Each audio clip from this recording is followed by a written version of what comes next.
Bismillahirrahmanirrahim. Assalamu alaikum. I am future chemist.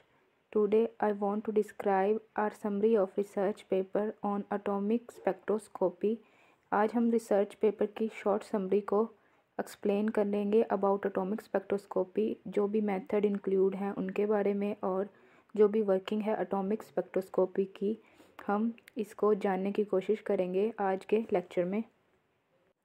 First of all है atomic spectroscopy includes a number of analytical techniques.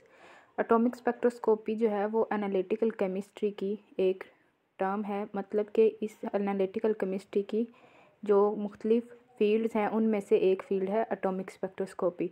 इसमें मुख्तलिफ तरह की technique involve होती हैं यूज़ टू डिटरमाइन, जिसको हम यूज़ करके डिटरमाइन कर सकते हैं elemental composition of a sample. किसी भी सैम्पल और सोल्यूशन की एलिमेंटल कंपोजिशन को जानने के लिए हम एटॉमिक स्पेक्ट्रोस्कोपी का सहारा लेते हैं।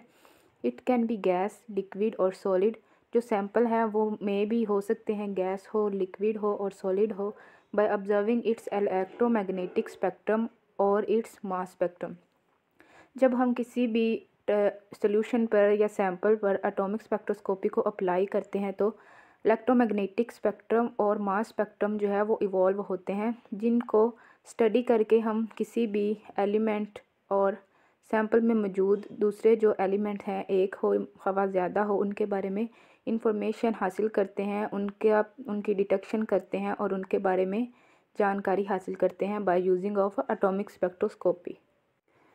Element concentration of a million और 1 billion part of the sample can be detected. इसमें बताया गया है कि एलिमेंट्स में जो भी मिलियंस में हो या बिलियंस में हो, एलिमेंट्स के पार्ट को हम डिटेक्ट कर सकते हैं by the use of atomic spectroscopy. मतलब कि एक सैम्पल में मौजूद एलिमेंट्स और एलिमेंट्स की कंसंट्रेशन को, क्वांटिटी को, उसकी जो भी उसकी दखल अंदाज़ी होगी रिएक्शन में, जो भी उसका किरदार होगा, उसके बारे में हम एटॉमिक स्पेक्ट्रोस्कोपी के ज़रिए हम स्टडी कर सकते हैं। There are different variations of atomic spectroscopy. Atomic spectroscopy की मज़ीद वेरिएशंस हैं, मतलब कि इसकी डिफरेंट फॉर्म है। Emission spectroscopy, absorption, fluorescence and mass spectroscopy. मतलब कि इसमें आगे मज़ीद एटॉमिक स्पेक्ट्रोस्कोपी में वेरिएशंस होती हैं।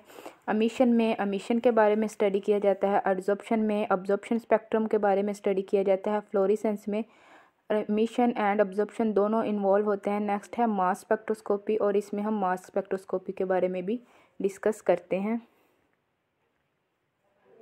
नेक्स्ट है energy level diagram to show transitions associated with atomic absorption, atomic emission, atomic fluorescence spectroscopy. The vertical arrows indicate absorption और एमिशन ऑफ लाइट। जो वर्टिकल एरोज हैं इस डायग्राम में वो अब्जॉर्प्शन और एमिशन लाइट के बारे में बताते हैं। मसलन के फर्स्ट पे है अब्जॉर्प्शन। अब्जॉर्प्शन में जो एटम, एक इलेक्ट्रॉन है किसी भी एटम का, वो अपनी ग्राउंड स्टेट से एक्साइटेड स्टेट की तरफ मूव करता है जब एक फोटोन ऑफ लाइट इस पर पड़ती है। जब इंसिडेंट लाइट की जो रेंज होती है पहले तो वो ज़्यादा होती है, जब लाइट एमिट होती है तो इसकी जो रेडिएशंस है वो कम होती हैं, क्योंकि ज़्यादातर जो इलेक्ट्रॉन है किसी एलिमेंट में मौजूद वो रेडिएशंस को ऑब्जर्व कर लेते हैं, इसलिए इसको एटॉमिक ऑब्जर्प्शन स्पेक्ट्रोस्कोपी का नाम दिया गया। सेकेंडली है एमिशन स्पेक्ट्रोस्कोपी। इसमें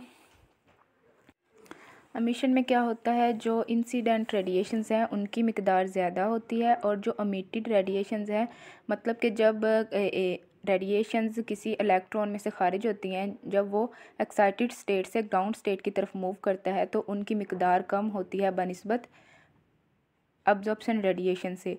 नेक्स्ट है फ्लोरेसेंस स्पेक्ट्रोस्कोपी। इसमें इंसिडेंट लाइट और एब्जॉर्प्शन लाइट की जो मिकदार होती है वो तकरीबन सेम होती है। इसमें ग्राउंड स्टेट से एक्साइटेड स्टेट की तरफ मूवमेंट और एक्साइटेड स्टेट से ग्राउंड की तरफ मूवमेंट ऑफ इलेक्ट्रॉन सेम रहती है, मतलब कि दोनों अमल इसमें होते हैं बनिस्बत एटॉमिक ऑब्जर्प्शन और एटॉमिक एमिशन स्पेक्ट्रोस्कोपी के।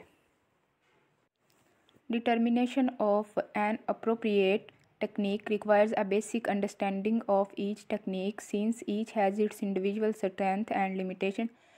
किसी भी टेक्निक्स को डिटरमाइन करने के लिए इसकी अंडरस्टैंडिंग होना ज़रूरी है।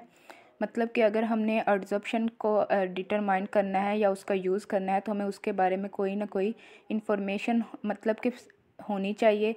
और हर टेक्निक जो है इसकी अपनी स्ट्रेंथ है, इसकी अपनी पावर है, अपनी अपनी रेंज में ये बिल्कुल परफेक्ट होती हैं और इनकी लिमिटेशंस भी हैं। मतलब कि ये किस एलिमेंट्स को अच्छे से डिटेक्ट कर सकती हैं, इनकी जो भी गिरफ्त है अपनी अपनी रेंज में बहुत ही यूनिक है। जो एक एटॉमिक अब्जॉर्प्शन स्पेक्ट्रोस्कोपी है या एटॉमिक एमिशन स्पेक्ट्रोस्कोपी है, ये अपने काम के लिहाज से यूनिक होती हैं। This research paper is design to provide a basic overview to the atomic spectroscopy. इस रिसर्च पेपर का मकसद है कि हम बेसिक ओवरव्यू लें atomic spectroscopic techniques atomic spectroscopy की टेक्निक्स में मुख्तलिफ आगे डिफरेंट टेक्निक्स हैं, मतलब emission, absorption, fluorescence, etc. And how can you select the one that best suit our analytical problem. Same thing है इसमें कि जो भी हमारे प्रॉब्लम को सूट करती है हम उसको यूज़ करके अपनी प्रॉब्लम को हल कर सकते हैं bye atomic spectroscopic techniques. Next है इस रिसर्च पेपर के और समरी के कीवर्ड्स, वो हैं atomic absorption spectroscopy, atomic emission spectroscopy, atomic fluorescence spectroscopy, X rays भी रेडिएशंस की फॉर्म है, atomic fluorescence spectroscopy and mass spectroscopy. मतलब कि हम मुख्तलिफ़ तरह की इन टर्म्स को यूज़ करके अपनी अपनी जो भी रिलेटेड प्रॉब्लम्स हैं हमारी, कुछ भी किसी भी टॉपिक से, किसी भी सैम्पल से, तो हम ये यूज़ करके उसको हल कर सकते हैं। किसी भी सैम्पल का कंपोजिशन मालूम कर सकते हैं, उसमें मौजूद एलिमेंट्स की मिकदार को मालूम कर सकते हैं by the use of atomic spectroscopy. आज का लेक्चर यहीं पे ख़त्म होता है। Thank you so much. अगर आपको लेक्चर पसंद आया हो तो इसको शेयर करें और लाइक एंड कमेंट करें। अल्लाह हाफिज़।